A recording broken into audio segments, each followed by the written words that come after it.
ഹരി ഓം. എല്ലാവർക്കും നമസ്കാരം. ഗീതാജ്ഞാന യജ്ഞത്തിലേക്ക് ഏവരെയും സഹർഷം സ്വാഗതം ചെയ്യുന്നു. ഇന്ന് 101-ാമത്തെ ദിവസമാണ്. അപ്പോൾ 100-ാമത്തെ ദിവസം പറഞ്ഞതൊന്നും മറന്നു പോകരുത്.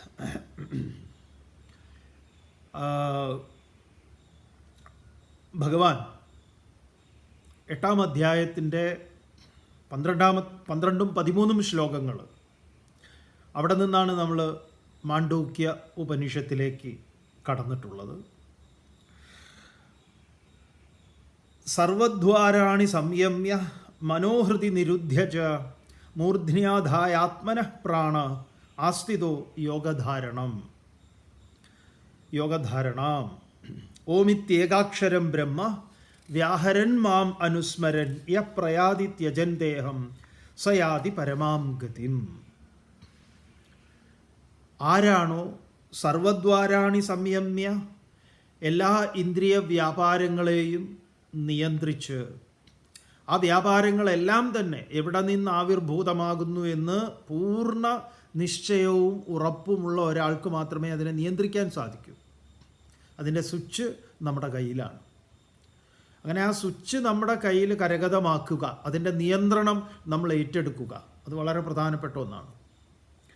അതുകൊണ്ടാണ് നരനെന്ന് നമ്മളെ പറയുന്നത്. നേതൃഗുണമാർന്നവൻ, നിയന്ത്രിക്കാൻ പോന്നവൻ എന്നുള്ളതാണ്. നിയന്ത്രിക്കുക എന്ന് പറഞ്ഞാൽ വീട്ടിലുള്ള ഭാര്യയും മക്കളെയും വരച്ച വരയിൽ നിർത്തും എന്ന് പറയുന്നതല്ല.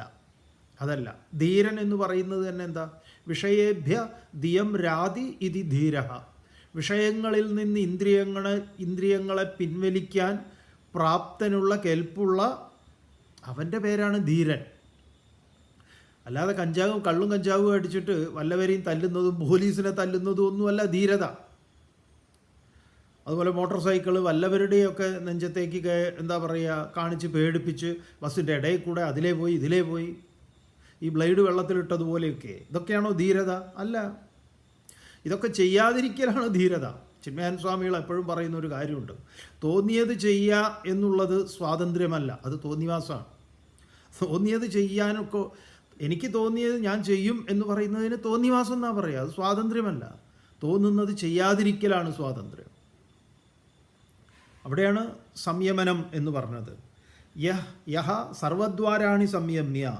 അങ്ങനെ എല്ലാറ്റിനെയും ഇന്ദ്രിയ വ്യാപാരങ്ങളെ നിയമനം ചെയ്ത് മനഹൃദി നിരുദ്ധ്യ, മനസ്സിനെയും അതിൻ്റെ ഹൃദയത്തെയും ഹൃദയത്തിൽ എന്നാണ്, ഹൃദയത്തിൽ നിരുദ്ധ്യ, തടഞ്ഞു നിർത്തി. നമ്മൾ മുൻ ശ്ലോകങ്ങളിലൊക്കെ പറഞ്ഞിട്ടുള്ളതാണ്. എങ്ങനെയാണോ വിഷയങ്ങൾ ഇന്ദ്രിയാഗ്നിയിലും സംയമനാഗ്നിയിലും ആത്മസംയമനമാകുന്ന അഗ്നിയിലും ജ്ഞാനാഗ്നിയിലുമൊക്കെ ഹോമിക്കുന്നത്, ആ വിദ്യ ആരാണ്? ആ യോഗസ്ഥൻ, ആ യോഗി. അയാളുടെ പേരാ യോഗി, ധീരൻ, ജ്ഞാനി, ഭക്തൻ എന്നൊക്കെ പറയുന്നത്. അങ്ങനെ ആരാണോ തടഞ്ഞു നിർത്തുക എന്ന് പറയുന്നത് വാക്കിന് പരിമിതികളുണ്ട്. നിരുദ്ധ്യ എന്ന് പറഞ്ഞാൽ അപ്പുറത്ത് എന്നാണ്, എതിരായിട്ട് എന്നല്ല. യാതൊന്നിനും നിങ്ങൾ എതിരാവരുത്. നിങ്ങളൊരു മിലിറ്ററിക്കാരൊന്നുമല്ല. അറ്റൻഷൻ എന്ന് പറഞ്ഞാൽ അങ്ങോട്ട് നിരുദ്ധ്യ എന്ന് പറയാൻ. ശനൈ സാവകാശം. അതാണ് അതിൻ്റെ ഒരു സൗന്ദര്യം. ആധ്യാത്മികത ജീവിതത്തിനോ എന്തിനെങ്കിലും എതിരാണോ എന്ന് ചോദിച്ചാൽ അല്ല. ഈവൻ നമ്മുടെ ദുർഗുണങ്ങളെപ്പോലും എതിരായിട്ടല്ല കാണുന്നത്, മറിച്ച് സ്നേഹത്തോടു കൂടിയാണ്. കാരണം നമ്മുടെ സന്തതികളാണ് അതൊക്കെ. അപ്പോൾ സ്നേഹത്തോടു കൂടി അതിനെയൊക്കെ വറുതിയിൽ വരുത്താൻ സാധിക്കും. അതിനെ ചൂരിലൊന്നും എടുക്കേണ്ട കാര്യമില്ല. അങ്ങനെ ആത്മന പ്രാണം മൂർധ്നി ആദായ, തൻ്റെ ജീവനെ മൂർധാവിൽ വെച്ച് എന്താണ്? യോഗധാരണാം ആസ്ഥിത. ആ യോഗധാരണ, നമ്മുടെ സമാധിയെ, ആ ഇതിനെല്ലാം ഏകീഭവിപ്പിച്ച് ഇതൊന്നായിരിക്കുന്ന സമഷ്ടിയുമായി, എങ്ങനെയാണോ നമ്മൾ വൈശ്വാനരൻ പ്രാജ്ഞൻ, തൈജസൻ പ്രാജ്ഞൻ, പ്രപഞ്ചോപശമം, ശിവം അദ്വൈതം എന്ന് പറഞ്ഞത്, അതാണ് ഇവിടെ ആദായ യോഗധാരണാം എന്ന് പറഞ്ഞത്. എന്നിട്ടോ യോഗധാരണാം ആസ്ഥിത ബ്രഹ്മ ഓം ഇതി ഏകാക്ഷരം വ്യാഹരൻ. അങ്ങനെയാണ് പ്രണവത്തെ ആ അക്ഷരത്തെ, അകാര ഉകാരം അകാരങ്ങളെ എങ്ങനെയാണോ ജാഗ്രത സ്വപ്ന സുഷുപ്തിയിൽ ജീവൻ്റെ 3 അവസ്ഥകളിലൂടെ അതിനെ വ്യാപരിപ്പിച്ച് നാലാമത്തെ അമാത്രയായിട്ടുള്ള ആ സ്വരിതത്തിൽ നാലാമത്തേത് ചതുർത്ഥം മന്യന്തേ എന്ന് പറഞ്ഞത് അതിലേക്ക് എത്തിക്കുന്ന ആ പ്രക്രിയ മാം അനുസ്മരൻ. മാം എന്ന് പറയുമ്പോൾ അവിടെ എന്താണ്? ഏതെങ്കിലും വിധത്തിൽ വ്യവഹരിക്കാനായിട്ടൊരു മാമുണ്ടോ? ഇല്ല. മാമുണ്ടോ എന്ന് ചോദിച്ചാൽ അതിന് വേറൊരു അർത്ഥമാണല്ലോ. അതന്നെ. അപ്പം അങ്ങനെ മാമുണ്ണാൻ ഒരാളില്ല, മാമ് കൊടുക്കാനും ഒരാളില്ല. പിന്നെയോ മാം അനുസ്മരൻ, ആ ബോധത്തെ ബാക്കി എല്ലാറ്റിൽ നിന്നും അതിനെ വിടുവിച്ച്, അതെന്താണ്? ശിവം അദ്വൈതം അചിന്യം, ഇതൊക്കെ നല്ല ഓർമ്മ വേണം. എന്നിട്ടോ ദേഹം ത്യജൻ, ശരീരത്തെ ഉപേക്ഷിക്കുക എന്നത് ശരീരത്തിൽ ഞാൻ എന്ന ബുദ്ധിയെയും ഉപേക്ഷിക്കലാണ്. 12-ാം അധ്യായത്തിൽ നമ്മളിത് കാണും. സഗുണ ഉപാസനയുടെയും നിർഗുണ ഉപാസനയെയും കുറിച്ച് അർജുനൻ ചോദിക്കുന്നുണ്ട്. ആ സമയത്ത് ഭഗവാൻ ഇതിനെ വിസ്തരിക്കുന്നുണ്ട്. ക്ലേശോധികതരസ്തേഷാം അവ്യക്താസക്തചേതസാം പറയുന്നുണ്ട്. ക്ലേശം കുറച്ച് കൂടും. ആർക്ക്? ഈ നിർഗുണ ഉപാസന എന്ന് പറയുന്നിടത്ത് അവിടെ പിന്നെ എന്താണ്? ശരീര മനോബുദ്ധി ഉപാധികളിലോ മറ്റെവിടെയെങ്കിലോ ഞാനെന്നും എൻ്റേതെന്നും ഉള്ളത് ഒന്നുമില്ല, എല്ലാറ്റിനെയും ഉപേക്ഷിക്കേണ്ടതുണ്ട് എന്നതുകൊണ്ട് അത് ക്ലേശം കൂടുതലാണ്. അപ്പോൾ മാം അനുസ്മരൻ ദേഹം ത്യജതി. അപ്പോൾ എന്താണ് അവിടെ ഭഗവത്പാദർ പറയും,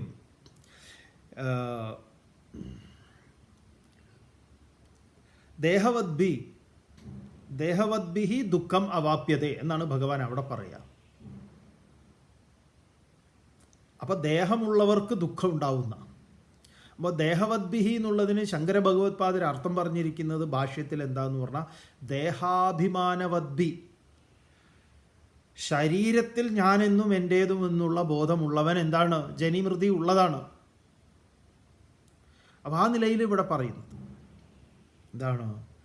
ദേഹം ത്യജൻ, ഞാൻ ശരീരമാണ് എന്ന് ഉപേക്ഷിക്കൽ തന്നെയാണ് ദേഹത്തെ ത്യജിക്കൽ. അങ്ങനെ ദേഹം ത്യജൻ പ്രയാതി, ആരാണോ പോകുന്നത്, അതിപ്പോൾ മരണമായാലും അതെ, അതിപ്പോൾ ജീവിച്ചിരിക്കെ തന്നെ നമുക്കത് സാധിക്കുമല്ലോ. അത് അഭ്യസിക്കണം, പരിശീലിക്കണം. സഹ പരാം ഗതിം യാതി, അവൻ പരമമായ ഗതിയെ പ്രാപിക്കുന്നു. അപ്പോൾ മരണാനന്തര ബഹുമതി അല്ല മോക്ഷം. ഇപ്പോൾ ഇവിടെ ജീവിച്ചിരിക്കെ തന്നെ നമ്മൾ പരിശീലിക്കേണ്ടുന്നതാണ്. നിദ്രയെ പോലെ. നിദ്ര നമുക്ക് നല്ല സുഖം നൽകുന്നതല്ല, അതെ, ഇതൊരു നീണ്ട നിദ്രയാണ്, അത്രയേ ഉള്ളൂ. പേടിക്കാനൊന്നുമില്ല. ആകെ പേടിക്കാനുള്ളത് എന്താണെന്നറിയോ? ഉണർന്നു കഴിഞ്ഞ് എൻ്റേത് എന്ന് പറയുന്ന കുറച്ച് ലൊട്ടിലൊടുക്ക് സാധനങ്ങളുണ്ട്, ആക്രി സാധനങ്ങളാണ് ഇതെല്ലാം. ഈ ആക്രിയെ വേറെ ആരെങ്കിലുമൊക്കെ എടുത്തുകൊണ്ടായാലോ എന്നുള്ളൊരു ഭയം. ഇതൊക്കെ ആക്രിയാണെന്നേ, ഒരു ഭയപ്പാടും വേണ്ട. ആരെങ്കിലുമൊക്കെ കൊണ്ടുപോട്ടെ, ഉപയോഗിക്കാൻ ആളുകൾക്ക് ആവശ്യം ഉണ്ടാവുകയും അവരുപയോഗിച്ചോളും. അത് സ്ഥലമായാലും നമ്മുടെ എന്ത് വസ്തുവകളായാലും. എന്നിട്ടോ അവിടെ പറയുന്നു ആ ആക്രിയെക്കുറിച്ച് ഒരു ചിന്തയും വേണ്ടെന്നാ. തുടർന്ന് 14-ാമത്തെ ശ്ലോകത്തിൽ എന്താ പറഞ്ഞത്? അനന്യചേതാ സതതം യോ മാം സ്മരതി നിത്യശഃ തസ്യാഹം സുലഭ പാർത്ഥ നിത്യയുക്തസ്യ യോഗിനഃ. ഈ ശ്ലോകത്തിൽ ആരോ സംശയം ചോദിക്കേണ്ടായിട്ടുണ്ട്. എന്താ ഇവിടെ പറഞ്ഞത്? അനന്യചേത. അനന്യചേത എന്ന് പറഞ്ഞു കഴിഞ്ഞാൽ പിന്നെന്താ? അന്യചിന്ത കൂടാതെ. പിന്നെന്താണ് അന്യചിന്ത എന്ന് പറഞ്ഞു കഴിഞ്ഞാൽ? പലതുണ്ട് എന്ന് തോന്നാതെ.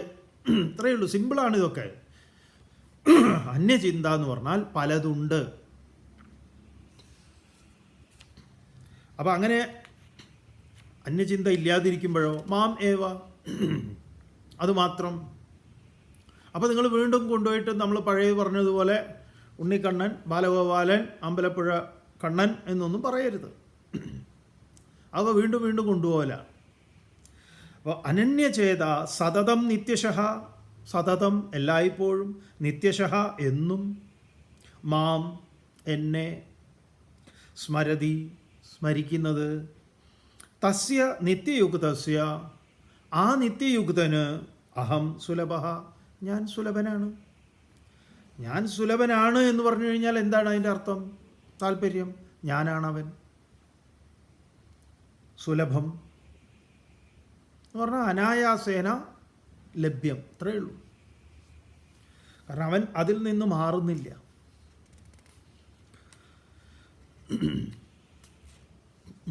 തുടർന്ന് മാമുപേത്യ പുനർജന്മ ദുഃഖാലയമശാശ്വതം നാപ്നുവന്തി മഹാത്മാനഃ സംസിദ്ധിം പരമാം ഗതാഃ. മാം ഉപേത്യ, മാം എന്നെ, ഉപേത്യ പ്രാപിച്ചിട്ട്. എന്നെ പ്രാപിച്ചിട്ട് എന്ന് പറഞ്ഞാൽ സ്വഭാവത്തിൽ നിന്ന് സ്വരൂപത്തെ പ്രാപിച്ചിട്ട്. അതിങ്ങനെ മറന്നുപോകരുത്. മാം, അഹം എന്നൊക്കെ എവിടെയൊക്കെ ഉപയോഗിക്കുന്നു അപ്പോഴൊക്കെ നേരെ അദ്വൈതം. അതിൽ നിന്ന് നമ്മൾ വിട്ടുപോകരുത്. അതുകൊണ്ട് മാം ഉപേത്യ, എന്നെ പ്രാപിച്ചിട്ട്, പരമാം സംസിദ്ധിം ഗതാഹ, പരമാം ദേശകാലവസ്തു പരിമിതിയില്ലാത്ത ഉത്കൃഷ്ടമായ സംസിദ്ധിം, സമ്യക് സിദ്ധി എന്ന് പറഞ്ഞു കഴിഞ്ഞാൽ ശാന്തി, പരമമായ ശാന്തി. ശിവം, അദ്വൈതം എന്നൊക്കെ പറഞ്ഞത്, ശിവം തന്നെ പരമം ശാന്തി, ആ സംസിദ്ധി. ഗതാഹ മഹാത്മാനഃ, ആ ഗതിയെ പ്രാപിച്ച മഹാത്മാക്കൾ ദുഃഖാലയം അശാശ്വതം ജന്മ ന ആപ്നുവന്തി. വീണ്ടും അവർക്ക് എന്തില്ല? ദുഃഖാലയമായിട്ടുള്ള ജന്മ ന ആപ്നുവന്തി, ജനിക്കുക മരിക്കുക എന്ന പ്രക്രിയയ്ക്ക് അവർ വിധേയമാകുന്നില്ല. ഒരു ചെറിയ കുമിള സാക്ഷാത്കരിക്കുന്നു, ഞാൻ സമുദ്രത്തിന് പോലും ആധാരമായ ജലമാണ് എന്ന്. പിന്നെ ആ കുമിളയിലുണ്ടാകുന്ന വൃദ്ധിക്ഷയങ്ങൾ തിരരൂപത്തിലോ നുരരൂപത്തിലോ പദരൂപത്തിലോ ഏതെങ്കിലുമൊക്കെ തിരമാലകളുടെ രൂപത്തിലോ ഒന്നും ഉണ്ടാകുന്നതിൽ ഞാൻ എന്തില്ല? ഞാൻ ഇതൊന്നുമല്ല. അഹം ജലോസ്മി, ഞാനാണ് ഈ സമുദ്രത്തിന് പോലും ആധാരമായവൻ. ഞാൻ ഏതെങ്കിലും ഒരു ദേശത്ത് ഈ ശംഖുമുഖം ഇട്ടാവട്ടത്തുള്ളവൻ മാത്രമാണോ? അല്ല. തിരുവനന്തപുരത്തുള്ളവനാണോ? അല്ല. ഇനി കേരളത്താണോ? അല്ല. ഈ അറേബ്യൻ, ഈ മിഡിൽ ഈസ്റ്റ് ഒക്കെ ഉൾപ്പെടുന്നതാണോ എൻ്റെ അഡ്രസ്സ്? അതുമല്ല. ഈ സമുദ്ര എവിടെയൊക്കെ അത് എത്തിച്ചേരുന്നുണ്ടോ അതൊക്കെ ഞാനാണ്. അപ്പോൾ അവൻ ആ കുമിളയിൽ നിന്ന് അവൻ എന്താവുന്നു? അതിന് പ്രത്യേകിച്ച് എന്തെങ്കിലും ജോലി ചെയ്യേണ്ടതുണ്ടോ? ഒരു തിരിച്ചറിവ് മാത്രമാണ്. അതാണ് ആ ടോട്ടാലിറ്റി. കുമിള സമാധിയാവുക എന്ന് പറഞ്ഞാൽ എന്താ? ഞാൻ ജലമാണെന്നറിയാം, സമുദ്രമാണെന്ന് പോലും അല്ലേ. സമുദ്രത്തിന് അസ്തിത്വം നൽകിയതാരാണ്? ഈ ജലമാണ്. ഈ സമുദ്രം എന്നൊക്കെ പറഞ്ഞു കഴിഞ്ഞാൽ പിന്നെയും കുറേ സമുദ്രങ്ങളുടെ പേരുണ്ട്. പസഫിക്, ആർട്ടിക്, അന്റാർട്ടിക് എന്നൊക്കെ പറഞ്ഞിട്ട് നമ്മൾ അങ്ങോട്ടും ഇങ്ങോട്ടുമൊക്കെ ഒരു അറേബ്യൻ ഓഷൻ ഇല്ലേ, ഇന്ത്യൻ ഓഷൻ, ഇങ്ങനെ സമുദ്രങ്ങൾക്ക് പല പല പേരുകൾ നമ്മൾ നൽകിയിട്ടുണ്ട്. അപ്പോൾ പിന്നെ അതെല്ലാം ആർട്ടിക്കുമാണ്, അന്റാർട്ടിക്കുമാണ്.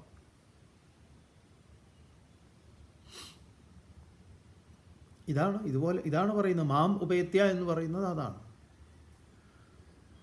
അപ്പോൾ പിന്നെ നിങ്ങൾ മീനച്ചിലാറിൻ്റെ കാര്യം പറയരുത്, മാനാഞ്ചിറയുടെ കാര്യം പറയരുത്.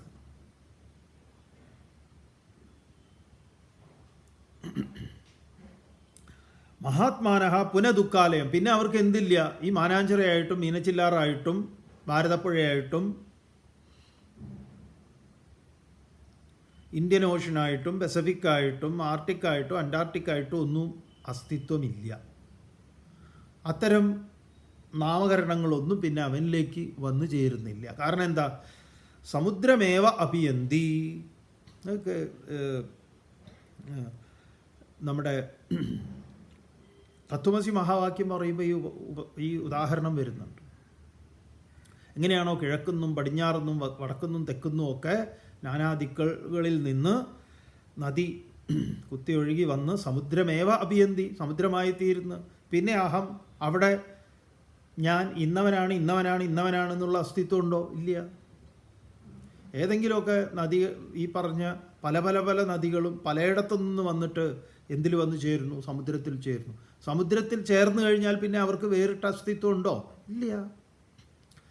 ഇതുപോലെ മനോഹരമായ മറ്റൊരു ഉദാഹരണമാണ്, നാനാ പൂക്കളിൽ നിന്ന് വണ്ടുകൾ, തേനീച്ച തേൻ ശേഖരിക്കുന്നു. അങ്ങനെ തേൻ ശേഖരിച്ച് അത് കൂട്ടിൽ കൊണ്ടുവന്ന് അത് എന്താക്കുന്നു? എല്ലാ തേനുകളുടെയും കൂട്ടത്തിൽ ആ തേന് ഒന്നായിത്തീരുന്നു. അപ്പം ഞാൻ ഇന്ന് അമുഷ്യാഹം വൃക്ഷസ്യ രസമസ്മി, അമുഷ്യാഹം വൃക്ഷസ്യ രസമസ്മി, ഞാൻ ഇന്ന വൃക്ഷത്തിൻ്റെ പൂവിൻ്റെ രസമാണ്, ഇന്ന പൂവാൻ രസമാണ്. അങ്ങനെ ഏതെങ്കിലും വിധത്തിലുള്ള വിവേകം, തത്ര ന വിവേകം ലഭതേ, അവിടെ അങ്ങനത്തിലുള്ളൊരു വൈവിധ്യം നിലനിൽക്കുന്നില്ല. ഇങ്ങനെ പല ഉദാഹരണങ്ങളിലൂടെയാണ് അത് നീയാകുന്നു, ഐതദാത്മ്യമിതം സർവം തത് സത്യം സ ആത്മാ തത്വമസി ശ്വേതകേതോ എന്ന് പറയുന്നു. ആ തത്പദ നിരൂപണമാണ് ഇവിടെ നടക്കുന്നത്. ത്വംപദമാണ് ആദ്യം പറഞ്ഞത്.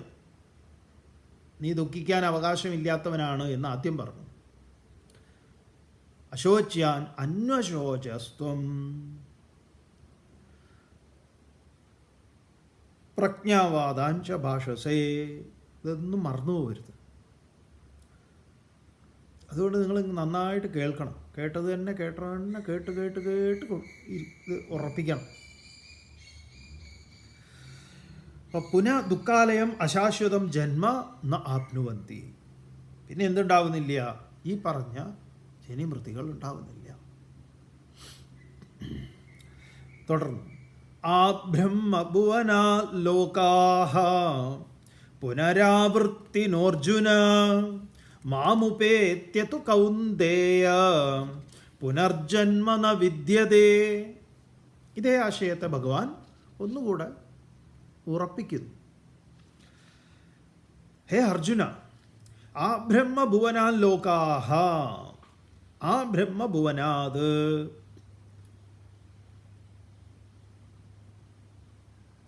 ഒരു എന്താ പറയുക, ഉറുമ്പ് മുതൽ ബ്രഹ്മാവ് വരെ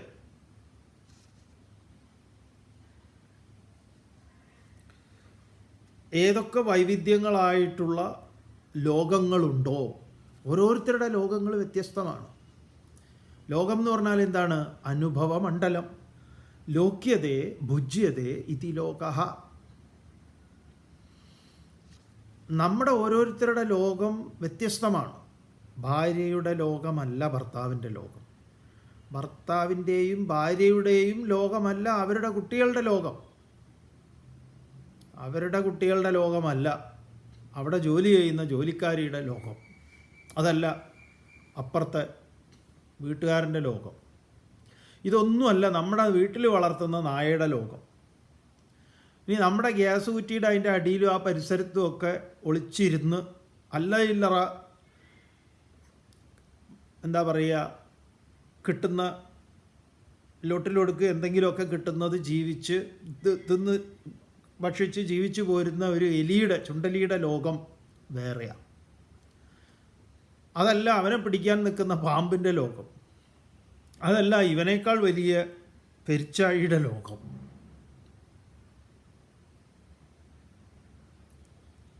മഴയൊന്ന് ചാറിയപ്പം ചിതലിൻ്റെ രൂപാന്തരമാണെന്ന് പറയുന്ന ഇയാമ്പാറ്റയുടെ ലോകം, ചിത്രശലഭത്തിൻ്റെ ലോകം, കൊതുകിൻ്റെ ലോകം, തവളയുടെ ലോകം. ഇതെല്ലാം പശുവിൻ്റെയും കോഴിയുടെയും ആടിൻ്റെയും നായയുടെയും പൂച്ചയുടെയും ഇതൊക്കെ ലോകം വേറെയാണ്.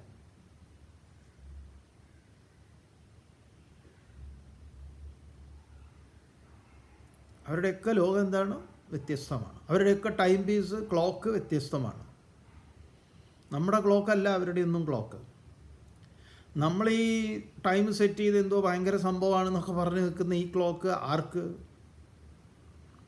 നമ്മൾ തന്നെ ടൈം എത്ര മാറ്റുന്നുണ്ട്. ഇപ്പോൾ അമേരിക്കൻ പ്രസിഡന്റ് ട്രംപ് പറഞ്ഞിട്ടുണ്ട് ഈ സമയം മൂപ്പര് മാറ്റാൻ പോവുക. എല്ലാം മൂപ്പര് മാറ്റുകയാണ്.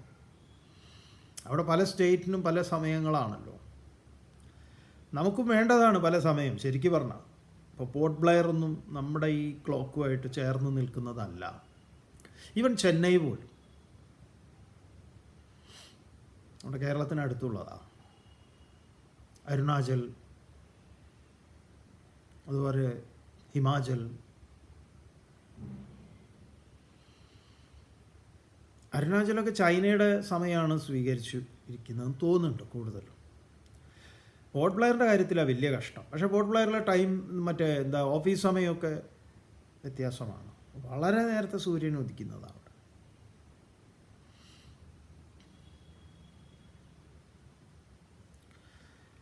അപ്പോൾ ആ ബ്രഹ്മഭുവനാ ലോകാത്, ലോകം എന്ന് പറഞ്ഞാൽ അനുഭവമണ്ഡലം, അത് പുനരാവർത്തിനഃ,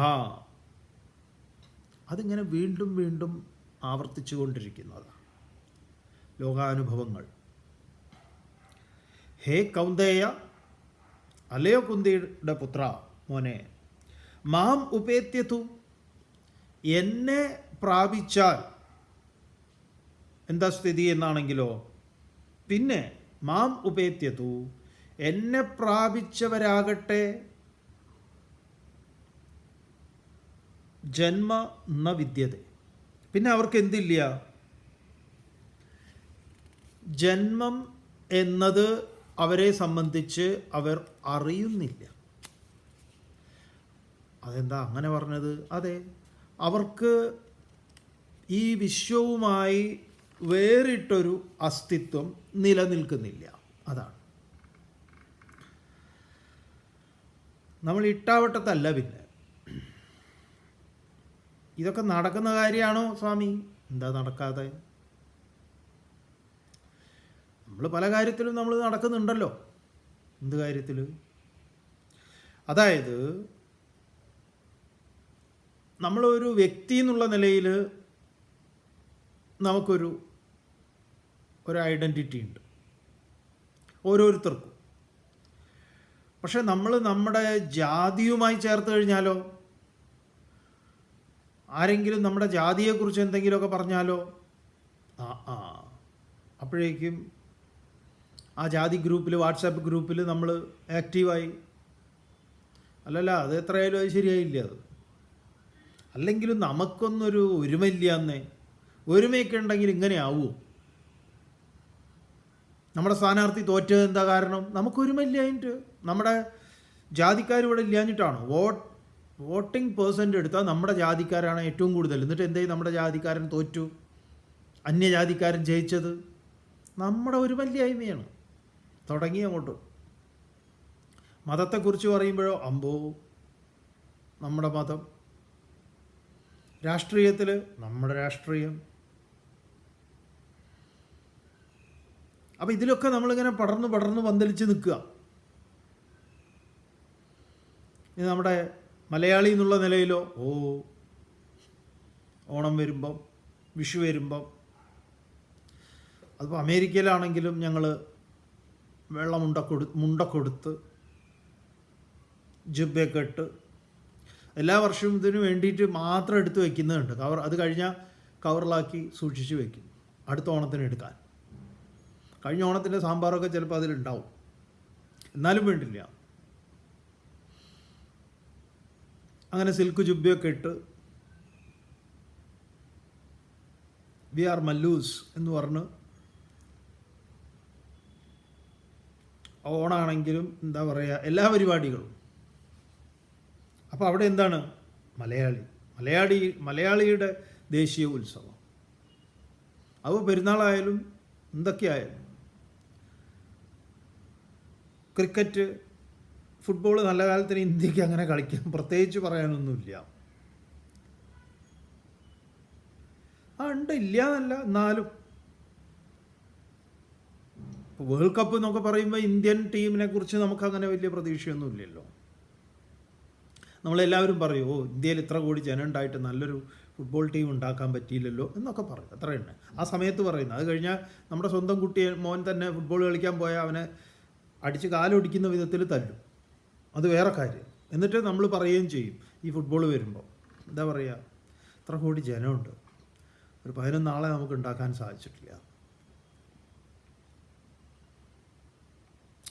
ഫുട്ബോൾ അല്ലെങ്കിൽ ക്രിക്കറ്റ്, ഓക്കെ, ക്രിക്കറ്റ് വരുമ്പോഴേക്കും എന്താണ്, ഇന്ത്യ ഭയങ്കര ഇന്ത്യൻ സ്പിരിറ്റായി.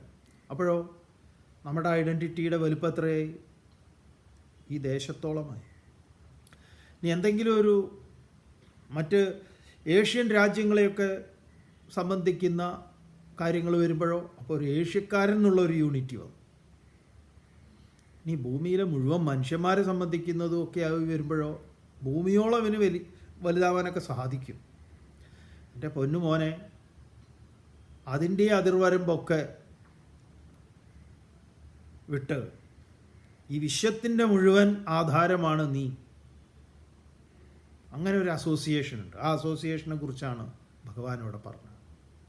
പിന്നെ അവൻ എന്തില്ല, ഞാൻ ഇത്രാം നമ്പർ ശാഖയിലെ ആളാണെന്നോ, ഇന്ന കരയോഗ മെമ്പറാണെന്നോ, ഇന്ന സമാജത്തിൻ്റെ ആളാണെന്നോ, ഇന്ന പാർട്ടിയുടെ ആളാണ്, ഞാൻ LC ആണ്, സ്റ്റേറ്റ് ആണെന്നൊന്നുമില്ല. അതിനെക്കുറിച്ചാണ് ഇവിടെ പറഞ്ഞത്. തുടർന്ന് ഭഗവാൻ പറയണം, സഹസ്രയുഗപര്യന്തം അഹർയത് ബ്രഹ്മണോ വിദുഹു രാത്രിം യുഗസഹസ്രാന്താം തേഹോരാത്രവിദോ ജനാഃ. ഭഗവാനോട് ഈ നേരത്തെ പറഞ്ഞതുപോലെ ചില അളവുകോലുകളൊക്കെ ഇവിടെ നമ്മുടെ മുന്നിൽ അവതരിപ്പിക്കുകയാണ്. എന്താണ്?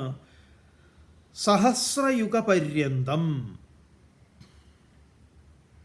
സഹസ്രയുഗപര്യന്തം 1000 യുഗത്തോളം ഉള്ളതായി ബ്രഹ്മണഃ, ബ്രഹ്മാവിൻ്റെ, യത് അഹഹ, അഹം എന്ന് പറഞ്ഞാൽ പകൽ, അഹഹ പകൽ, അഹമല്ല അഹ, പകൽ, അഹർനിശം കേട്ടിട്ടില്ലേ, രാത്രിയും പകലും. അപ്പോൾ ബ്രഹ്മണ സഹസ്രയുഗപര്യന്തം, ബ്രഹ്മാവിൻ്റെ 1000 യുഗത്തോളമുള്ളതായി, യത് അഹഹ, യത് അഹ, യാതൊരു പകലിനെയും, യുഗസഹസ്രാന്തം 1000 യുഗത്തോളമുള്ളതായിട്ട്, രാത്രിയും, രാത്രിയെയും, യേ ജനാഹ വിദുഹു, ഏതാളുകളാണ് അറിയുന്നത്, തേ അവർ, അഹോരാത്രവിദ, അഹോരാത്രവിദ, അവർ അഹോരാത്രങ്ങളെ അറിയുന്നവരാണ്. അവർക്ക് എന്തറിയാം? ഈ പറഞ്ഞ രാത്രിയുടെയും പകലിൻ്റെയും രഹസ്യമറിയാം. ശ്രീനാരായണ ഗുരുദേവൻ മനോഹരമായിട്ട് പറയും, പരയുടെ പാല് നുകർന്ന ഭാഗ്യവാന്മാർക്ക് 10,000 ആണ്ടൊരൽപ്പനേരം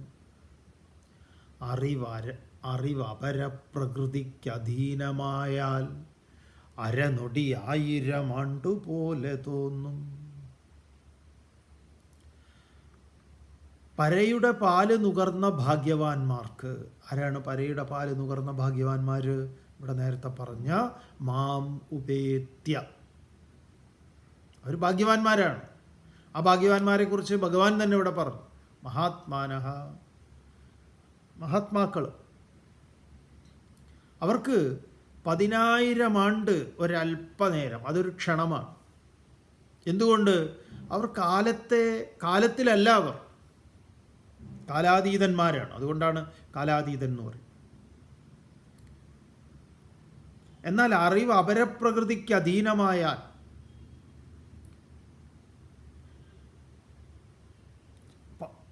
അപ്പം പലതുണ്ടെന്ന് കരുതി അതിനെ സത്യമാണെന്ന് കരുതിയിട്ട് അതിൻ്റെ കൂടെ കഴിയുന്നവരെ സംബന്ധിച്ചോ ഒരു അരനൊടി തന്നെ 1000 ആണ്ടാണ്. അപ്പോൾ ഇവിടെ യേ ജനാഹ വിദുഹു, ആരാണത് അറിയുന്നത്? അവർക്കെന്താണ്? അവർ അഹോരാത്രങ്ങളെ അറിയുന്നവരാണ്. അതുകൊണ്ട് നമുക്ക് വേണമെങ്കിൽ ഇതിനിങ്ങനെ കണക്കൊക്കെ പറയാം. ബ്രഹ്മാവ് ഒന്ന് എണീക്കുമ്പോഴേക്കും നമ്മൾ ഒരു 100 ജന്മം കഴിഞ്ഞിട്ടുണ്ടാവും എന്നൊക്കെ പറയും. എണീറ്റിട്ടേ ഉള്ളൂ, മൂപ്പരൊന്നും ഇങ്ങനെ എണീറ്റതേ ഉള്ളൂ. ആ എണീക്കാൻ എടുക്കുന്ന സമയം എണീറ്റ് രാവിലത്തെ ഒന്ന് പല്ലൊക്കെ തേച്ച് വരുമ്പോഴേക്കോ നമ്മൾ ചിലപ്പോൾ 1000 ജന്മം എടുത്തുണ്ടാവും. അത്ര വർഷങ്ങൾ. പല്ല് തേച്ച് കാപ്പി കുടിക്കുമ്പോഴേക്കും പിന്നെ പറയേണ്ട കാര്യം. അപ്പോൾ മൂപ്പരൊന്ന് കിടന്നുറങ്ങുമ്പോഴേക്കും മൂപ്പരുടെ ഒരു പകൽ, ഒരു രാത്രി എന്നൊക്കെ പറഞ്ഞാൽ അങ്ങനെയൊരു കണക്കാണ് പറയുന്നത്.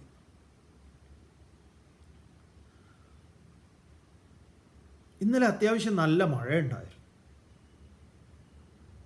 നല്ല മിനിയാന്ന് ഒരുപാട് മഴപ്പാറ്റ ഇങ്ങനെ ഈ ബൾബിന് ചുറ്റും വന്ന് നിറഞ്ഞിരുന്നു. നമ്മുടെ ഇവിടെ ആശ്രമത്തിന് ചുറ്റും നമ്മുടെ പൂച്ചക്കുട്ടിക്ക് ഇതായിരുന്നു പണി. ഇവൻ്റെ ഈ സ്കില്ല് വർദ്ധിപ്പിക്കാൻ പറ്റിയ വിധത്തിൽ നമ്മുടെ മാച്ചോ ഇതിൻ്റെ പിറകെ ഓടുകയായിരുന്നു. കുറേ എണ്ണത്തിനെ അടിച്ചടിച്ച് ഇവൻ ശരിയാക്കുന്നുമുണ്ട്. ഈ കാഴ്ചകളെല്ലാം കണ്ട് ഇവൻ്റെ അമ്മ അവിടെ ദൂരെ നിന്ന് നോക്കുന്നുമുണ്ട്. പറഞ്ഞു വന്നത്,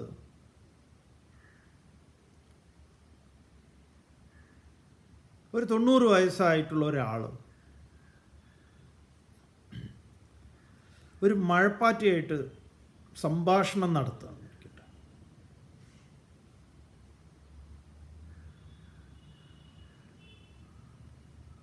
മഴപ്പാറ്റയോട് ചോദിക്കുകയാണ്. മഴപ്പാറ്റ വളരെ ദുഃഖിതനാണ്. ദുഃഖിതനൊന്നുമില്ല, സന്തോഷവാനാണ്.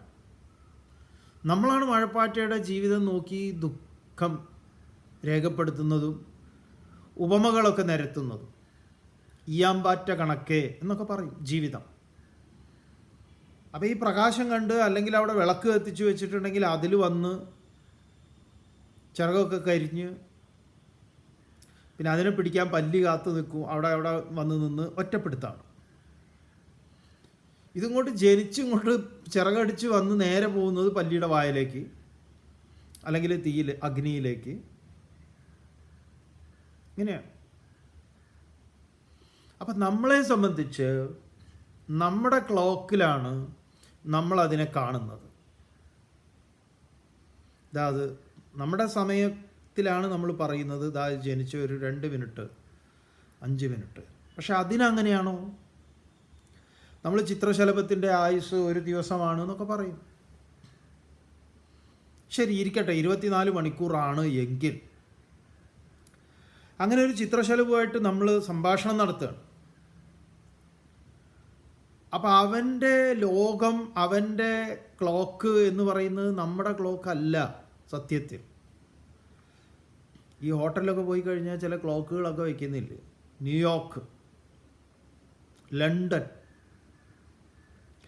മെൽബൺ എന്നൊക്കെ പറഞ്ഞ ഒരു 5-6, ദുബായ്, സിംഗപ്പൂർ.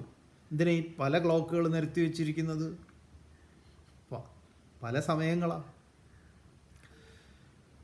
ചില ഹോട്ടലുകളൊക്കെ ഒരു അന്തസ്സിന് വേണ്ടി ചെയ്തു വെക്കുന്ന അതൊക്കെ. അങ്ങനെ വലിയ ഇൻ്റർനാഷണൽ ക്ലയൻസ് ഒന്നും ഉണ്ടാവില്ല. പണ്ടൊക്കെ അത് ആവശ്യം. ഇപ്പോൾ ഓരോരുത്തരുടെ മൊബൈലിലും ഉണ്ടല്ലോ വേൾഡ് ക്ലോക്ക്. ഏതൊക്കെ എവിടത്തെയൊക്കെ സമയം വേണമെങ്കിൽ നമുക്ക് നോട്ട് ചെയ്ത് വയ്ക്കാം. നമ്മുടെ സൗഹൃദങ്ങളുള്ളവരുടെ ഒക്കെ നോക്കാം, അവനെ ഇപ്പോൾ ഈ സമയത്ത് വിളിക്കാമോ നോക്കാം.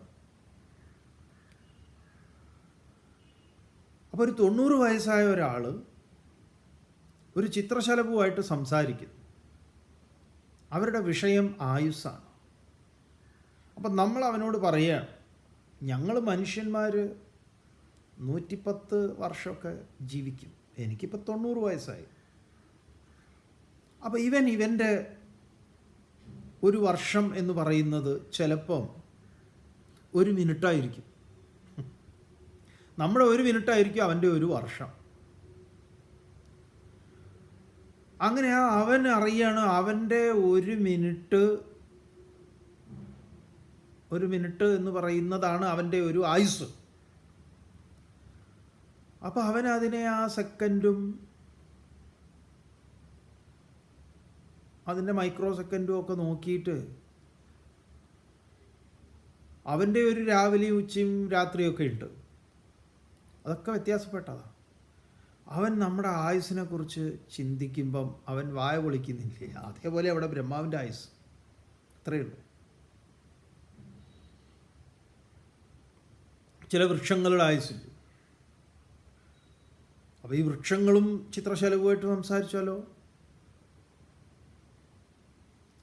അപ്പോൾ ഓരോ ജീവജാലങ്ങൾക്കും അവരവരുടേതായിട്ടുള്ള ഒരു ക്ലോക്കുണ്ട്. ആ ക്ലോക്കിലാണ് അവരുടെ എല്ലാ പരിപാടി ആക്ടിവിറ്റികളും, അവരുടെ പ്രജനന പ്രക്രിയ, അത് പൂക്കുന്നതും കായ്ക്കുന്നതും വീണ്ടും പ്രത്യുത്പാദനം നടത്തുന്നതും എല്ലാം. നമ്മളെന്താ ചെയ്യുകയെന്ന് പറഞ്ഞാൽ നമ്മുടെ ക്ലോക്കാണ് എല്ലാറ്റിനും അങ്ങോട്ട് ചേർത്ത് വയ്ക്കുന്നത്. നമ്മൾ ഇടയ്ക്ക് ഭൂലോക മണ്ടത്തരമൊക്കെ പറയാറുണ്ട്. ഈ വർഷം മഴ നേരത്തെയാണല്ലോ. ആരാ പറഞ്ഞത് മഴ നേരത്തെയാണ്? നിങ്ങളോട് ആര് പറഞ്ഞു? നിങ്ങൾ നിങ്ങളുടെ ജനുവരി ഫെബ്രുവരി എന്നൊക്കെ പറഞ്ഞിട്ട് അല്ല, സാധാരണ സ്കൂൾ തുറക്കുമ്പോൾ ജൂണിലാണല്ലോ മഴ പെയ്യാറ്. എന്താ അത്ര ഉറപ്പ് ജൂണിൽ മഴ പെയ്യണം? പ്രാവശ്യം മഴ നേരത്തെ വന്നു, പ്രാവശ്യം മഴ വന്നതേ ഇല്ല. ഇതൊക്കെ നമ്മൾ നമ്മുടെ ക്ലോക്ക് നോക്കിയിട്ട്, നമ്മുടെ കലണ്ടർ നോക്കിയിട്ട് നമ്മൾ അഭിപ്രായപ്പെടുന്നതാണ്. പ്രകൃതിയുടെ കലണ്ടർ അതൊന്നുമല്ല. പ്രകൃതിക്ക് വേറൊരു കലണ്ടർ ഉണ്ട്. ഈവൻ നമുക്ക് ഈ ജെറ്റ് ലാഗ് എന്ന് പറഞ്ഞ സാധനം പിടികിട്ടും തോന്നുന്നുണ്ട്. അത് അനുഭവിച്ചവർക്കാണ് അത് ഏറ്റവും കൂടുതൽ ഭയങ്കരമായിട്ട് പ്രശ്നമാവുക. എന്താ ഈ ജെറ്റ് ലാഗ്? നമ്മുടെ ബയോളജിക്കൽ ക്ലോക്ക് നേരിടുന്ന പുറമേയുള്ള ക്ലോക്കുമായിട്ടുള്ള ഫൈറ്റാണ് ശരിക്കും പറഞ്ഞാൽ. ഈ അമേരിക്കയിൽ ഒരു 3 മാസത്തോളം ഉണ്ടായിട്ട് അവിടുന്ന് ഇങ്ങോട്ട് പോന്നിട്ട് നമ്മുടെ ഇവിടുത്തെ പകൽ ഇങ്ങനെ ഉണർന്നിരിക്കാൻ പറ്റുമെന്ന് ചോദിച്ചാൽ ഭയങ്കര ബുദ്ധിമുട്ടാണ്. അതാണ് നമ്മൾ സഫർ ചെയ്യേണ്ടി വരുന്നത്. അപ്പം അങ്ങനെ ഉറക്കം ഇങ്ങനെ, കാരണം അവിടുത്തെ രാത്രിയാണ്, ഉറക്കം അങ്ങനെ തലമണ്ടയിൽ ഇങ്ങനെ ഇതായിട്ട് നമ്മളങ്ങോട്ട് അറിയാതെ അങ്ങോട്ട് ഉറങ്ങിപ്പോവും. ഉറങ്ങിയാൽ ഒരൊറ്റ ഉറങ്ങലാണ്. പിന്നെ എണീക്കുന്നത് എപ്പോഴാണ്? ഒരു 8 മണി വൈകുന്നേരം ഒക്കെയാണ്. എണീറ്റ് കഴിഞ്ഞാൽ പിന്നെ കിടന്നുറങ്ങാൻ പറ്റുമോ? പറ്റില്ല. മുഴുവൻ സമയം അമേരിക്കയിലെ പകൽ നമുക്കിവിടെ പകലാണ്. അപ്പം ഇതൊന്ന് ശരിയാവണമെങ്കിൽ ചില മരുന്നുകളൊക്കെ ഉണ്ട്. അതൊക്കെ എടുക്കുന്നത് അത്ര നല്ലതല്ല. മരുന്നുകൾ എടുത്ത് നമ്മൾ സ്ലീപ്പിംഗ് പിൽസ് എടുത്ത് നിർബന്ധമായിട്ട് കിടന്നുറങ്ങുക, മറ്റേത് കടിച്ചു പിടിച്ച് നിർത്തുക, അങ്ങനെയുള്ള പരിപാടികളൊക്കെയാണ് ഏറ്റവും നല്ലത്. നല്ല വെയിലത്ത് നടക്കുക. സൂര്യൻ നമ്മുടെ ഇതിനെ ശരിയാക്കി തരും. സൂര്യന് നല്ലൊരു സ്വാധീനമുണ്ട്. വെയിലത്ത് കുറച്ച് നടക്കുക, വെയിലത്തിരിക്കുക, അങ്ങനെയൊക്കെ ആയാലും മൂപ്പരൊന്ന് നമ്മുടെ ഈ ക്ലോക്ക് സെറ്റാവും. സെറ്റായി പിന്നെ നമുക്ക് രാത്രി നമ്മുടെ ആ സമയത്ത് ഉറങ്ങാനും രാവിലെ ഉണരാനും പറ്റും. പിന്നെ അതങ്ങോട്ട് ശരിയായി. ഇത് തന്നെയാണ് അവിടെ പോയാലും. അവിടുത്തെ രാത്രി നമുക്ക് ഉറങ്ങാൻ പറ്റില്ല ആദ്യത്തെ ഒരാഴ്ച. പിന്നെ അവിടുത്തെ ക്ലോക്കുമായിട്ട് സെറ്റാവണം. Biological clock. ഈ പുറത്തെ ക്ലോക്കാണ് നമുക്ക് പ്രശ്നം ഉണ്ടാക്കുക. പക്ഷെ ഉറങ്ങാൻ പറ്റുന്നില്ലല്ലോ രാത്രി ഇങ്ങനെ. അതല്ല, നമ്മളൊരു ഭൂമിയിൽ ഒരു പ്രദേശത്ത് ജീവിക്കുമ്പോൾ അതിനനുസരിച്ചിട്ടുള്ള ഉറക്കവും ഉണരലും ഉണ്ടാവും. നമ്മളിതിങ്ങനെ മാറുന്നത് കൊണ്ടാണ് ഇങ്ങനത്തെ പ്രശ്നങ്ങൾ. അതുകൊണ്ട് ജീവജാലങ്ങളുടെ ലോകങ്ങൾ വേറെയാണ്. പെരിച്ചാഴിയുടെയും കുറുക്കൻ്റെയും ഒക്കെ ലോകം വേറെയാണ്. അവരുടെ സെറ്റപ്പേ വേറെയാണ്. അപ്പോൾ ഇത് കേൾക്കുമ്പോൾ നമുക്ക് ആകെ കൺഫ്യൂഷനാവുന്നത് ഇവിടെ തന്നെയുള്ള ലോകങ്ങൾ, വൈവിധ്യങ്ങളായിട്ടുള്ള ലോകങ്ങളെക്കുറിച്ച് നമുക്ക് വലിയ ധാരണയില്ലാത്തത് കൊണ്ടാണ്. നമുക്ക് ഇതിൻ്റെ ബാക്കി ഭാഗങ്ങളുണ്ട്, നമുക്കത് നാളെ കാണാം. ഓം പൂർണ്ണമദഃ പൂർണ്ണമിദം പൂർണ്ണാത് പൂർണ്ണമുദച്യതേ പൂർണ്ണസ്യ പൂർണ്ണമാദായ പൂർണ്ണമേവാവശിഷ്യതേ. ഓം ശാന്തി ശാന്തി ശാന്തി. ഹരി ഓം. ശ്രീ ഗുരുഭ്യോ നമഃ. ഹരി ഓം.